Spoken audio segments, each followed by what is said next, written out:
Learning medicine is hard work. Osmosis makes it easy.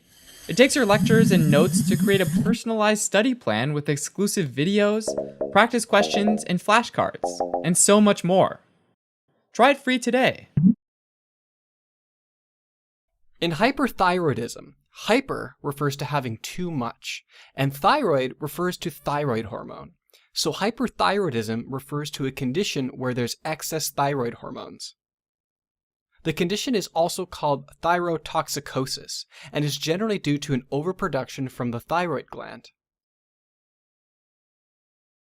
Normally, the hypothalamus, which is located at the base of the brain, detects low blood levels of thyroid hormones and releases thyrotropin-releasing hormone into the hypophyseal portal system, which is a network of capillaries linking the hypothalamus to the anterior pituitary. The anterior pituitary then releases thyroid-stimulating hormone, also called thyrotropin, or simply TSH. TSH stimulates the thyroid gland, which is a gland located in the neck that looks like two thumbs hooked together in the shape of a V. The thyroid gland is made up of thousands of follicles, which are small spheres lined with follicular cells. Follicular cells convert thyroglobulin, a protein found in follicles, into two iodine-containing hormones, triiodothyronine, or T3, and thyroxine, or T4. Once released from the thyroid gland, these hormones enter the blood and bind to the circulating plasma proteins. Only a small amount of T3 and T4 will travel unbound in the blood, and these two hormones get picked up by nearly every cell in the body. Once inside the cell, T4 is mostly converted to T3, where it can exert its effect. T3 speeds up the cell's basal metabolic rate. So as an example, the cell might produce more proteins and burn up more energy in the form of sugars and fats. It's as if the cells are in a bit of a frenzy. T3 increases cardiac output, stimulates bone reabsorption, thinning out the bones, and then activates the sympathetic nervous system, the part of the nervous system responsible for our fight or flight response. Thyroid hormone is important, and the occasional increase can be really useful when you need a boost to get through the final rounds of a sporting competition, or when you're trying to stay warm during a snowstorm. Now, hyperthyroidism can happen a few different ways. All of them result in too much thyroid hormone in a hypermetabolic state, where cellular reactions are happening faster than normal. The most common primary cause is Graves' disease, an autoimmune disorder where B cells produce antibodies against several thyroid proteins. These autoantibodies include thyroid-stimulating immunoglobulins, which bind to the TSH receptor on the follicular cells and imitate TSH. This results in growth of the thyroid glands and stimulates the follicular cells to produce excess thyroid hormone. Another primary cause is toxic nodular goiter, where one or more follicles starts generating lots of thyroid hormone. In some cases, it's because of a mutated TSH receptor that inappropriately keeps these follicular cells active. A different cause is a hyperfunctioning thyroid adenoma, where the follicular cells start growing uncontrollably, forming a benign tumor that makes excess thyroid hormones.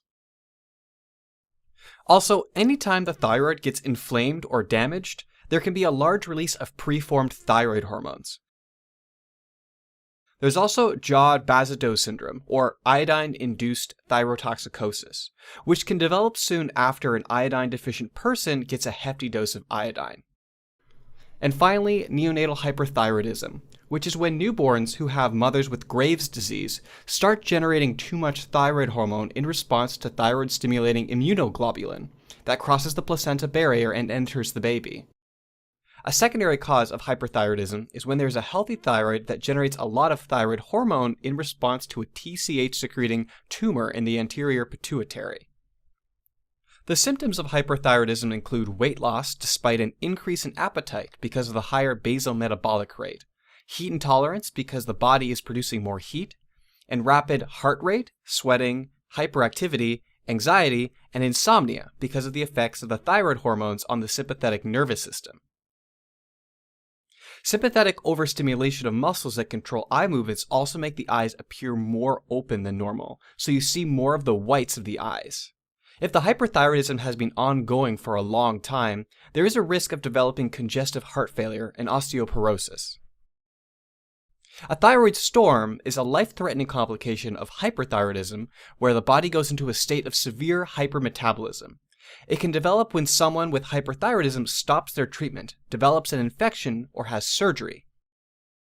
All the normal symptoms of hyperthyroidism become exaggerated. For example, heat intolerance turns into high fever, and rapid heart rate turns into cardiac arrhythmia. Diagnosing hyperthyroidism is done by measuring blood levels of TSH, T3, and T4. If it's due to a primary cause, TSH will be low and unbound thyroid hormones will be high. Once hyperthyroidism is confirmed, a radioactive iodine uptake test and a thyroid scan help determine the specific cause of the disorder. If blood levels of TSH are normal or high, this points to a pituitary tumor, which can be confirmed with an injection of thyrotropin-releasing hormone. Treatment varies based on the exact cause of hyperthyroidism, but generally involves drugs like beta blockers to treat the immediate symptoms and antithyroid drugs to block thyroid hormone production and release. Radioiodine therapy can be used to partially or completely destroy thyroid function, followed by replacement hormone therapy. In a few cases, the thyroid is removed with surgery. Alright, as a quick recap, hyperthyroidism refers to any one of a number of disorders where there is an excess of thyroid hormones. It is mostly caused by an overfunctioning of the thyroid gland, but is sometimes caused instead by a pituitary tumor or inflammation of the thyroid. The result is a hypermetabolic state, which causes symptoms like weight loss, heat intolerance, rapid heart rate, and hyperactivity. Thanks for watching. If you're interested in a deeper dive on this topic, take a look at osmosis.org, where we have flashcards, questions, and other awesome tools to help you learn medicine. Otherwise, you can always support us by donating on Patreon, subscribing to our channel, or following us on social media.